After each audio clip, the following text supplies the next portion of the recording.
We're going to need 6 chicken drumsticks, apple, pear, carrots, garlic, salt, pepper and mustard. Cut your pear in half and then into a few more bite-sized pieces.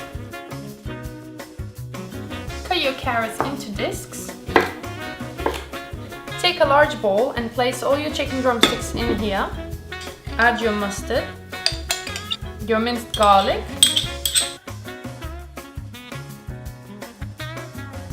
we're going to take a baking dish, place all the carrots in here, our pears and apples, mix them in. Now add your chicken just on top.